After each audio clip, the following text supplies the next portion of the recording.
Hello students, welcome back to Siddhant college point. I am Nandita Jain. संपूर्ण हिंदी साहित्य की सीरीज़ में हम कंटिन्यू करने वाले हैं लेसन नंबर 1 के लेक्चर नंबर 2 को। लेसन का नाम है हिंदी भाषा का इतिहास और आज का टॉपिक है खड़ी बोली का विकास। तो इस वीडियो में हम पढ़ेंगे खड़ी बोली का विकास किन किन चरणों में हुआ, जैसे कि भारतेंदु पूर्व युग, भारतेंदु युग, द्विवेदी युग, छायावाद युग, प्रगतिवादी युग, प्रयोगवाद युग, नई कविता।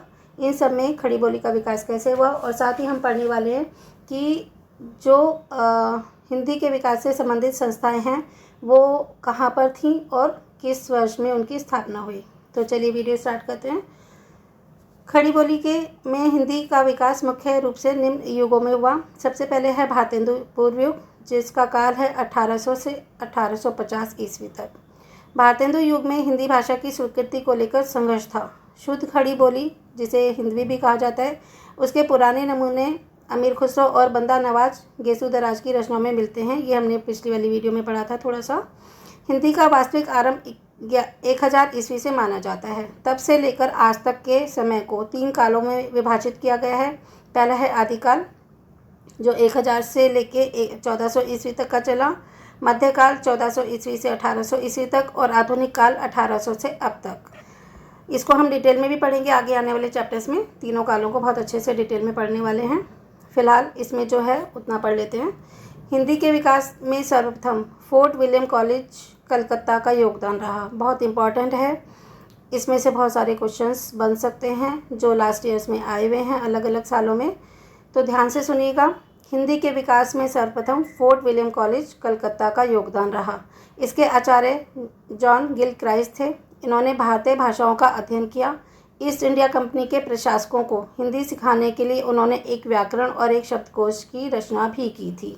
ठीक है, तो जो ईस्ट इंडिया कंपनी को चलाते थे वो तो ब्रिटिशर्स थे, उनको हिंदी नहीं आती थी, तो उनको सिखाने के लिए उन्होंने एक व्याकरण और एक शब्दकोश की यानी कि डिक्शनरी की स्थापना की थी, रचना की थी। गिलक्राइस्ट की देखरेख में हिंदी में अनेक पुस्तकों के अनुवाद और मौलिक रचनाएं भी प्रकाशित हुई। इसी संदर्भ में इंशाअल्लाह खां, लल्लू लाल, सदलमिश और सदा सुखलाल का योगदान अविस्मरणीय है। तो इसमें गिलक्राइस्ट ने क्या करा था, इनकी देखरेख में बहुत सारी पुस्तकों को अनुवाद किया गया था हिंदी में। ठीक है, कुछ मौलिक रचनाएं भी थी, तभी बनाई गई थी, तभी लिखी गई थी। और इसमें जो 4 ये मेन है ना योगदान देने वाले, इनके चारों के नाम आपको याद होने चाहिए। इंशाअल्लाह खां, लल्लू लाल, सदलमिश और सदा सुखलाल। ठीक है, इंशाअल्लाह खां ने रानी केतकी की कहानी ठेठ बोलचाल की भाषा में लिखी थी। ठीक है, इनसे कनेक्टेड क्वेश्चन आते हैं जैसे हम चैप्टर पढ़ते रहेंगे। ये इंपॉर्टेंट पार्ट हमारा डिटेल में आता रहेगा। तो इंशाअल्लाह खां ने किसकी रचना की थी? रानी केतकी की कहानी। ये कैसी भाषा में थी? ठेठ बोलचाल की भाषा में। लल्लू लाल की 14 रचनाएं बताई जाती हैं। यहाँ से एक क्वेश्चन आया हुआ है प्रीवियस ईयर में कि लल्लू लाल की रचनाएं कितनी थी, तो वो हैं 14।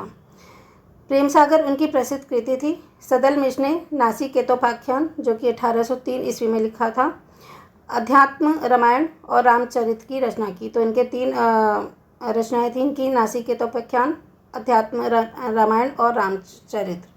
सदा सुखलाल ने अपने सहयोगी की तुलना में थोड़ा सा कम लिखा। सुख सागर इनकी प्रसिद्ध रचना थी। हर ही जो लाइन है ना इम्पॉर्टेंट है, क्वेश्चन कहीं से भी आ सकता है। हिंदी के विकास में पत्र पत्रिकाओं का भी महत्वपूर्ण योगदान रहा। भारतेंदु पूर्व काल में हिंदी का पहला समाचार पत्र उद्दंड मातंड था, जो कि 1926 में स्टार्ट हुआ था कलकत्ता में।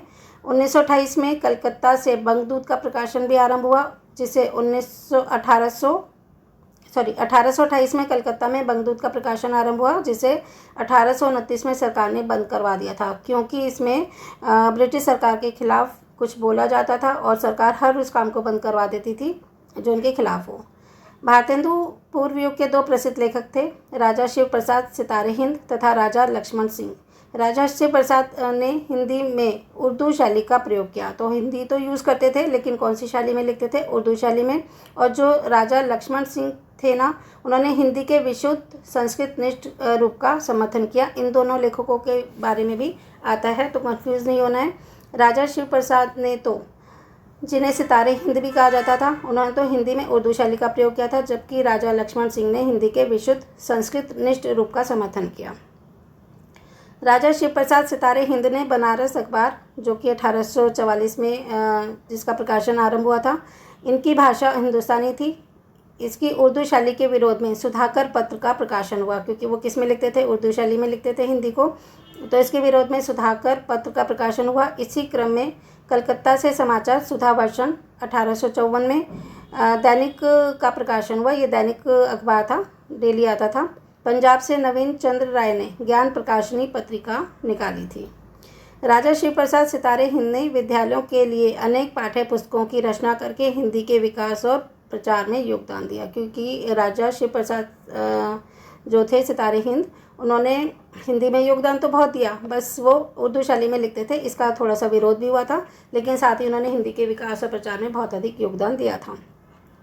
राजा लक्ष्मण सिंह ने 1861 में आगरा में प्रजा हितैषी नामक समाचार पत्र प्रकाशित किया। ठीक है, तो राजा लक्ष्मण सिंह ने 1861 में आगरा से प्रजा हितैषी नामक समाचार पत्र प्रकाशित किया। इससे ही 3-4 क्वेश्चन बन सकते हैं। इन्होंने संस्कृत गर्भित शुद्ध हिंदी का प्रचार प्रसार किया, क्योंकि संस्कृत को बढ़ावा देते थे और शुद्ध हिंदी को यूज़ करते थे। राजा लक्ष्मण सिंह ने शकुंतला नाटक का अनुवाद संस्कृत से खड़ी बोली में किया। तो शकुंतला नाटक कालिदास जी ने लिखा है, संस्कृत में लिखा है, तो उन्होंने इसका अनुवाद खड़ी बोली में किया।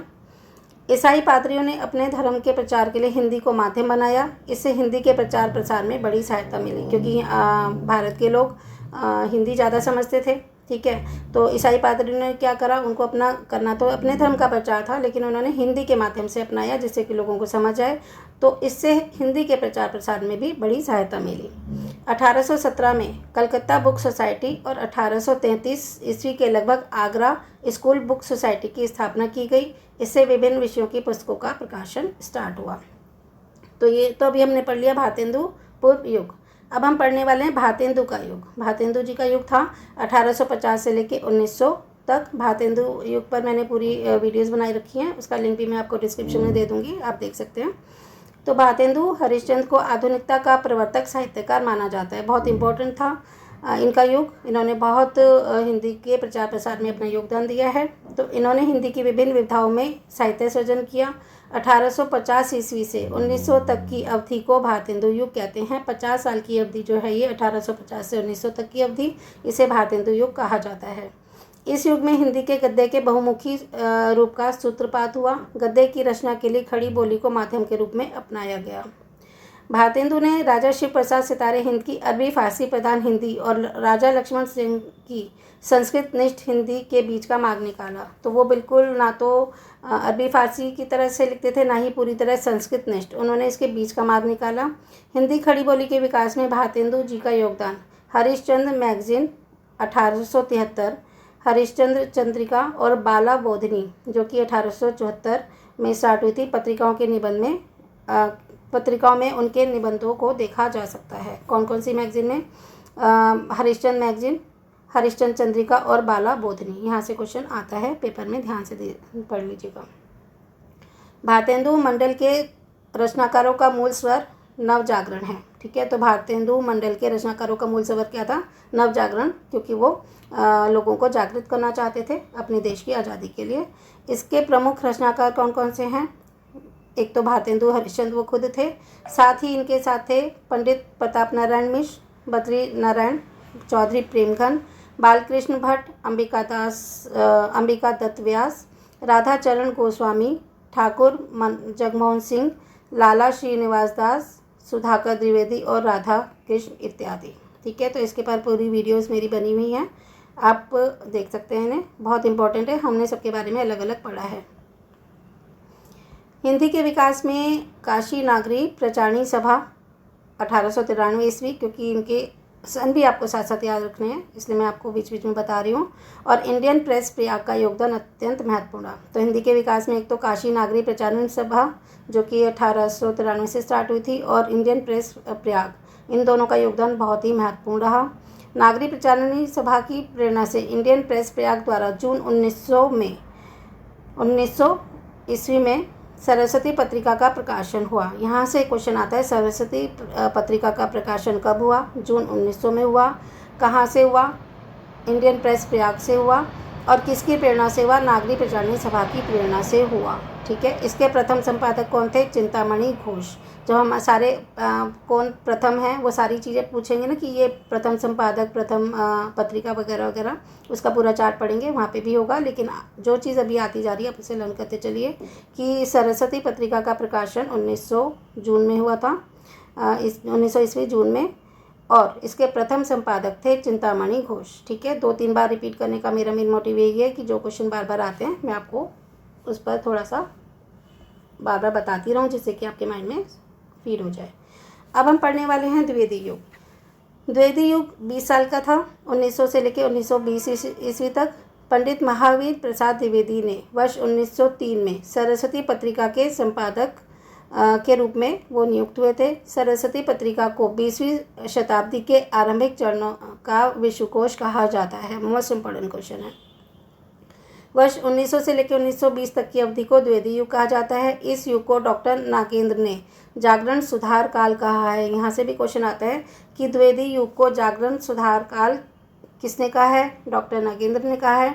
या फिर ये भी आ सकता है कि द्विवेदी युग को डॉक्टर नागेंद्र ने कौन सा काल कहा है? तो वह है जागरण सुधार काल।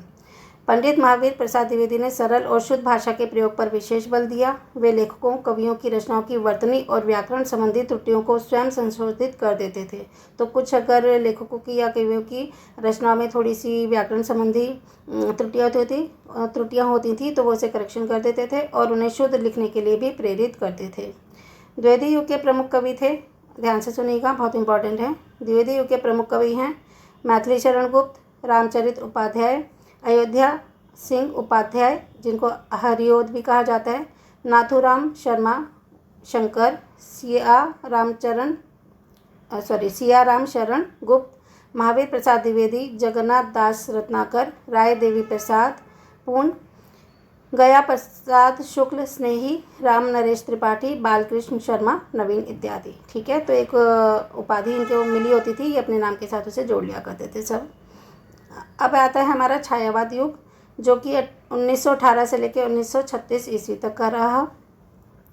छायावाद युग को हिंदी साहित्य में द्विवेदी युग के बाद स्थान मिला। छायावाद काव्य में प्रसाद जी ने प्रकृति को मिलाया, प्रसाद जी ने हमें प्रकृति से मिलाया, निराला ने मुक्तक छंद दिया, पंत जी ने शब्दों को सरस बनाया और महादेवी वर्मा ने उसमें प्राण डाले। ये 4 स्तंभ थे। कौन से? जयशंकर प्रसाद, सूर्यकांत त्रिपाठी निराला, सुमित्रा नंदन पंत और महादेवी वर्मा। ये इनको छायावाद का 4 स्तंभ कहा जाता है। जब हम छायावाद युग को डिटेल में पढ़ेंगे तो इनके बारे में हम हर चीज़ पढ़ेंगे, इनकी सारी रचनाओं के बारे में भी पढ़ेंगे।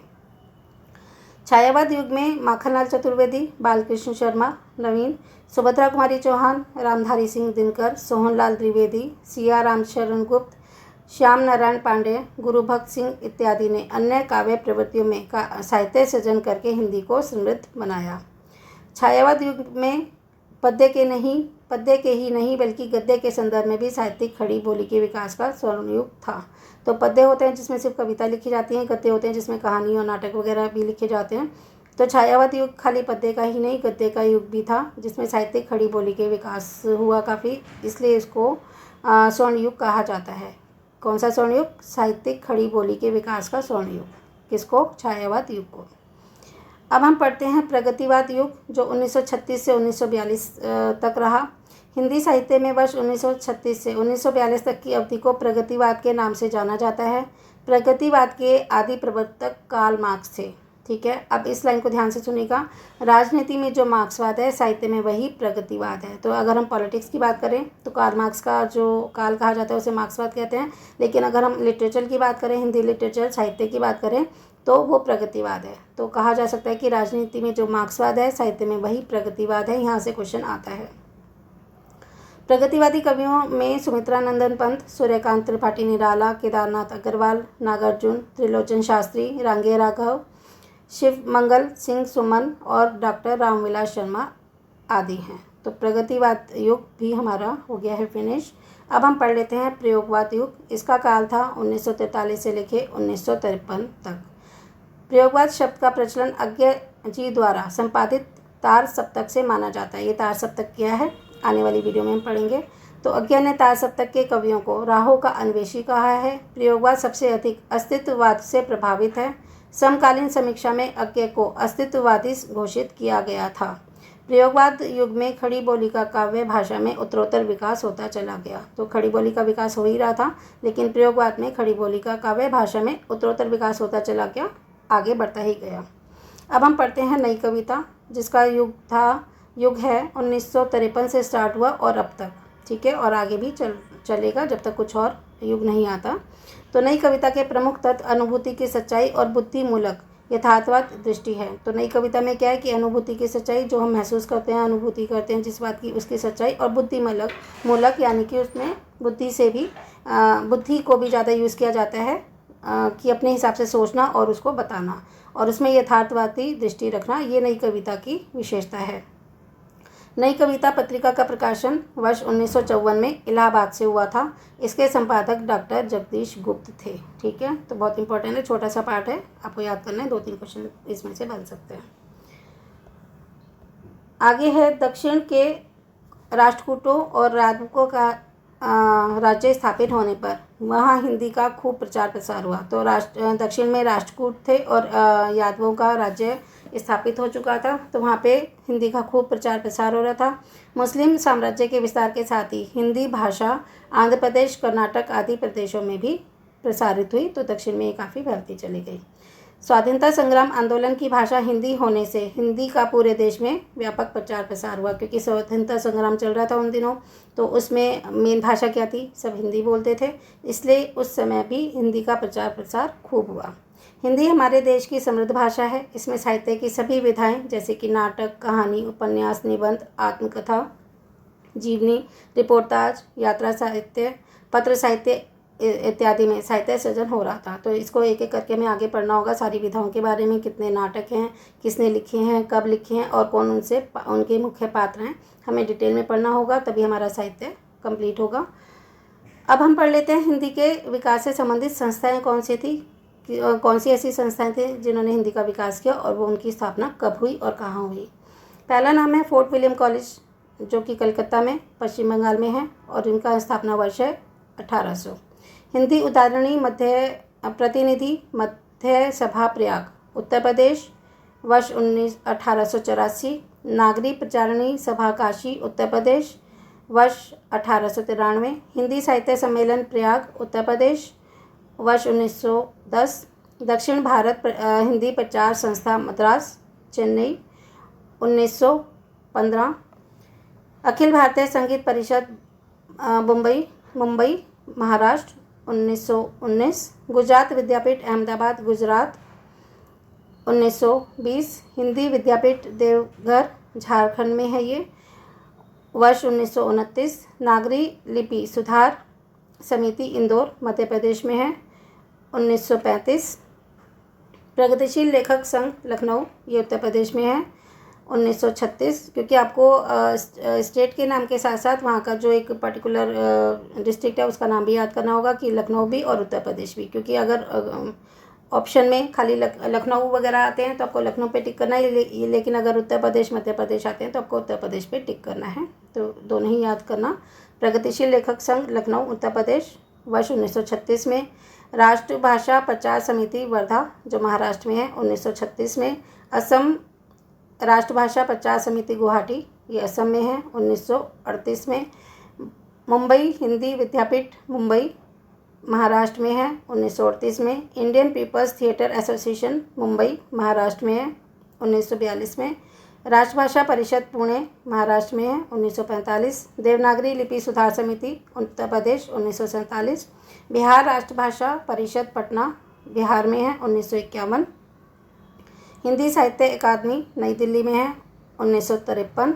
संगीत नाटक अकादमी नई दिल्ली में है, 1953। नेशनल बुक ट्रस्ट नई दिल्ली में है, 1957। राष्ट्रीय नाट्य विद्यालय नई दिल्ली 1959। नागरी लिपि परिषद नई दिल्ली 1975। महात्मा गांधी अंतर्राष्ट्रीय हिंदी विश्वविद्यालय जो वर्धा जो कि महाराष्ट्र में है, 1997। तो ये हमने पढ़ लिया कि हिंदी के विकास में से संबंधित संस्थाएं कौन सी थी।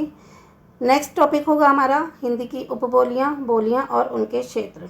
तो इस वीडियो में हम इतना ही पढ़ते हैं। अगर आपको वीडियो पसंद आई है तो आप इसे लाइक, शेयर और सब्सक्राइब कर सकते हैं, जिससे मुझे भी वीडियोस बनाने का मोटिवेशन बना रहे और आप लोगों को भी इसका फ़ायदा हो, जिन लोगों को भी